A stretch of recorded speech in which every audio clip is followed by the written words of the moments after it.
Huh? You come home after a long day. Before you even close the door, your dog is already there. Tail moving, whole body moving, as if you had been gone for a year, not 9 hours. You laugh it off. You call it love. But something doesn't add up. No other animal on Earth greets a human like this. Not a chimpanzee. Not a wolf. Not even the wild ancestor your dog descended from just a few thousand years ago. So what is actually happening behind those eyes when your dog looks at you? The answer is stranger than affection. It might be one of the most unusual events in the entire history of evolution. Most people assume dogs think of humans the way wolves think of a pack leader. Someone to obey, someone to fear a little, someone whose rules keep the group alive. That idea felt scientific for decades. It came from early studies on captive wolves competing for food, but those wolves were unrelated adults forced together in captivity. Real wild wolf packs are just families. A mother, a father, their pups. There is no dominance ladder to climb, which means the entire alpha idea researchers once used to explain dog behavior was built on a broken model. If dogs are not wired to worship a leader, then what are they actually doing when they stare at you like that? Here's the first clue. Watch a dog solve a problem.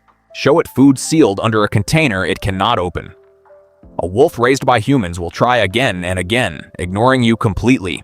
A dog will try briefly, then turn its head toward your face and look directly at you. Every time. Anthropologist Brian Hare ran versions of this test and found something unexpected. Dogs were not smarter than wolves at raw problem solving. Dogs were smarter at something else entirely. They understood that a human might already know the answer. So instead of solving it alone, they asked, with a look. That single glance is not a small thing. Reading a pointed finger, following a glance toward an object, understanding that another creature's attention means something. Human toddlers do this naturally by their first birthday. Chimpanzees, despite sharing almost all of your DNA, mostly fail at it even after years of exposure to humans. Dogs succeed almost immediately, often as puppies who have barely spent time around people. Which raises an uncomfortable question. If chimpanzees, your closest living relatives, cannot read human gestures as easily as dogs can, what does that say about what dogs actually are? To answer that, you have to go back further than dogs. Back to a frozen research station in Siberia in 1959. A geneticist named Dmitry Belyaev wanted to understand how wolves became dogs in the first place, so he tried to recreate it using foxes instead.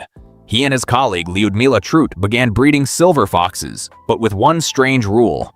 Each generation, they selected only the calmest individuals to breed, not the biggest, not the healthiest, just the ones least afraid of humans.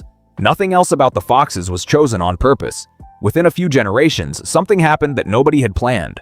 The foxes did not just become calmer. Their ears started flopping. Their tails began to curl. Some developed patches of white fur. Their skulls even changed shape slightly. Researchers had selected for one trait, friendliness, and an entire package of physical changes came along for free. It turns out that becoming less afraid of humans is tangled up, biologically, with becoming more juvenile in appearance and behavior. Which means your dog's floppy ears and wagging tail may not be random cuteness. They may be the physical fingerprint of thousands of years spent selecting for one thing only. Comfort around you. This reframes the entire history of dogs. For a long time, people imagined that early humans found wolf pups and tamed them on purpose. But wolves are difficult, dangerous, and instinctively wary of people, even as pups.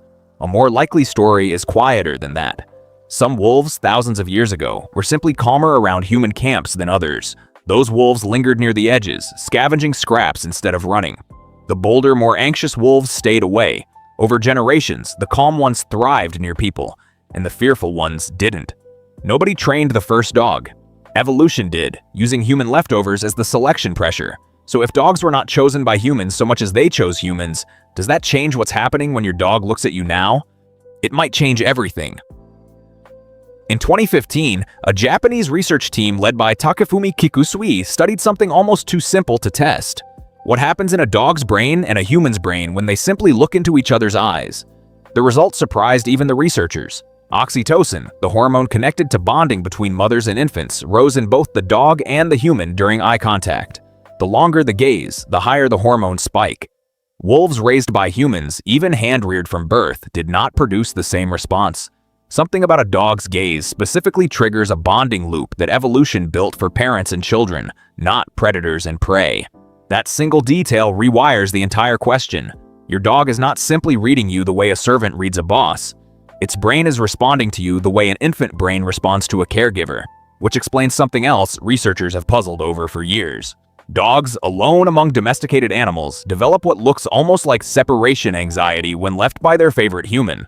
Not hunger, not boredom, something closer to distress at losing an attachment figure. That is not typical pack behavior. That is closer to a parent-child bond, borrowed and repurposed across species. But here's where it gets stranger still. Ethologist Adam Miklosi and his colleagues in Hungary ran a test called the Strange Situation, originally designed decades earlier to study attachment in human infants. A parent leaves a room, a stranger enters, the parent returns, and researchers watch how the child reacts. When Miklosi's team adapted this for dogs using owners instead of parents, dogs behaved remarkably like securely attached toddlers. They explored more confidently when their owner was present. They showed distress when the owner left. They greeted the owner's return with far more enthusiasm than they showed a stranger's return. Wolves raised in identical conditions did not show this pattern at nearly the same intensity. So the wagging, spinning, greeting at your front door is not performance. It may be the closest thing evolution has produced to a cross-species parent-child reunion. 4,000 generations in the making. Now think about the face itself. In 2019, researcher Julianne Kaminski and her team compared the facial muscles of dogs and wolves. They found a muscle around the eyebrow, technically called the levator anguli oculi medialis, that is present and highly active in dogs but barely functional in wolves. This muscle produces the classic raised inner eyebrow look, the expression that makes a dog's face seem pleading, sad, almost human. Wolves cannot make this expression easily. Dogs can, and they use it specifically when a human is watching them. The moment a person looks away, the expression fades. It is not simply an emotion. It is closer to a targeted signal, evolved because humans respond to it so strongly. This means the phrase puppy dog eyes is not just a figure of speech. It is a literal anatomical structure, likely shaped by thousands of years of humans preferring, feeding, and protecting the dogs whose faces moved them the most. You did not just domesticate an animal. You unintentionally sculpted its face into a shape built to activate your own caregiving instincts, which brings up a bigger, stranger question. If dogs evolved a face built to trigger human empathy, and a bonding hormone loop borrowed from infancy, and an attachment style resembling a securely bonded child, are they really thinking of you as an owner at all? Or has evolution, without any single decision maker, quietly built the closest thing that exists to an interspecies family? There is one more piece of evidence that makes this feel less like coincidence and more like design. Dogs are one of the very few animals that check in with a human's face during a moment of uncertainty. Show a dog something confusing, an unfamiliar object, a strange noise, an unreachable toy, and watch its head turn, almost instantly, back toward you. This is called social referencing. Human infants do exactly the same thing when something surprising happens near them. They glance at a parent's face to see whether to be afraid or calm.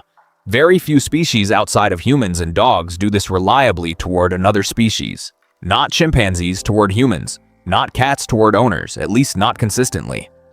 Dogs, again and again, checking a human face for emotional information, the way a child checks a parent's expression to understand the world.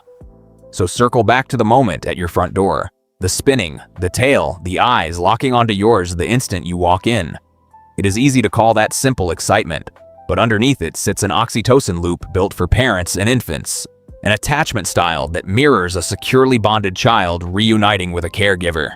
A facial muscle shaped generation after generation, specifically to move you, and a habit of checking your expression the way a child checks a parent's whenever the world feels uncertain.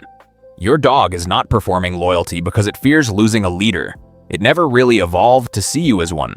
Somewhere in the last few thousand years, a handful of calmer wolves lingered near human fires instead of running, and evolution quietly rewired an entire species around a single accidental discovery: that humans, unlike almost any other animal on the planet, can be trusted enough to become family. That is what is actually happening the next time your dog stares at you across the room, tail slowly sweeping the floor, waiting for nothing in particular except your attention. It is not obedience. It is not simple habit. It is one species, born from a wilder and warier ancestor, still running an ancient program that only ever needed one thing to switch on. Someone worth looking at like that. And for reasons neither of you chose, that someone turned out to be you. See you next next time!